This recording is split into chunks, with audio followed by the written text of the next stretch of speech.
Hello everyone and welcome to my little corner of the internet. My name's Michael and I'm bitten by radioactive book.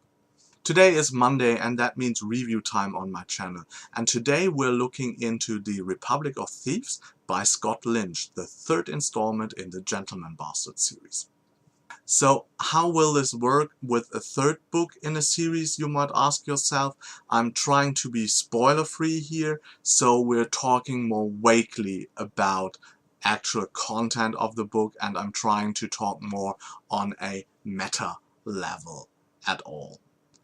So if you don't know the series at all, but I think most of you do because it's very popular on BookTube, it's about a gang of thieves led by Locke Lamora, and Locke Lamora and his gentleman bastards are often doing con work. So they have this huge kind of heists that they usually pull off, and in every book there is some kind of heist that they're planning, of long con game, and of course it's not that easy and they often have really fierce opposition, and overall the whole atmosphere of the books is often very fun, with a lot of banter between the gentleman bastards. We're often following a structure in the books, like dual plot lines. So you normally have like the heist storyline that's taking up in the present, and then we always swap with interludes that give us a look into the past of the characters, and that has then defining moments that will be important for the characters and are reflected in the present plot line as well. In this book, on that kind of level, some very interesting things happen, because we have a character that is only teased or hinted at, a female character in Locke Lamora's life that we haven't seen in the first two books so far, only heard of, and she plays a very integral role in the third book. So she is very important in the present storyline, and she's also very important in the past storyline.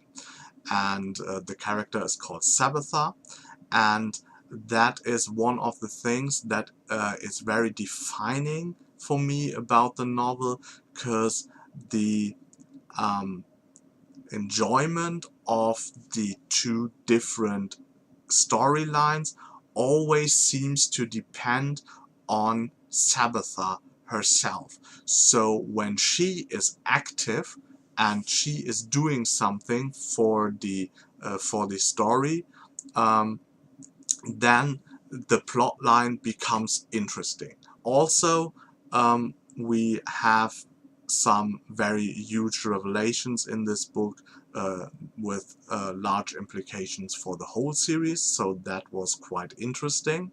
And for fans of the series, that will be something you're going to eat up. In the end, for the rating, it came down to me to 3 different parts.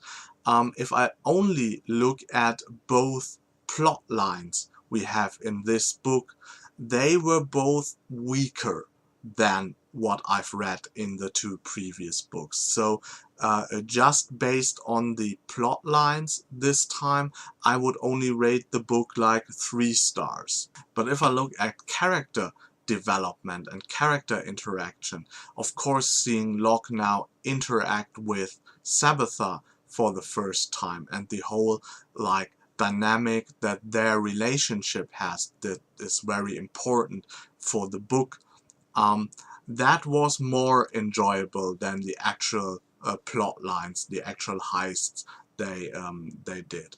And this I would rate like 4 stars. And finally, we have the meaning and implication and construction for the whole series.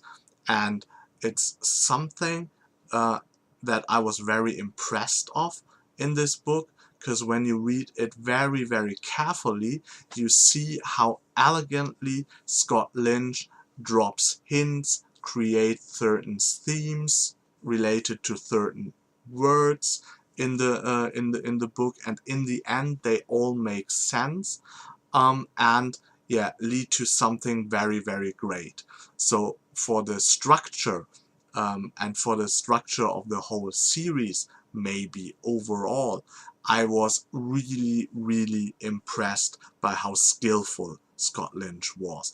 And I think at one point I have to go back and reread the first two books to see if actually he planted hints there as well, because I've never read a book by him that intensely as I did it this time.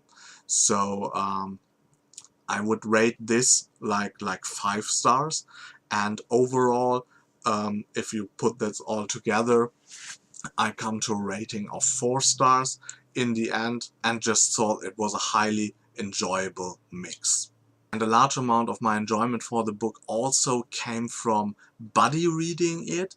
It was a really intense and great experience, because a lot of the science fiction and fantasy booktubers, like Sarah from Books and Junk, Lindsay from Lindsay Ray, Sam from Novels and Nonsense, PT from PT Hilton, and Chris from The Reading Roads, and Sana, not to forget Sana from Inkbones Books.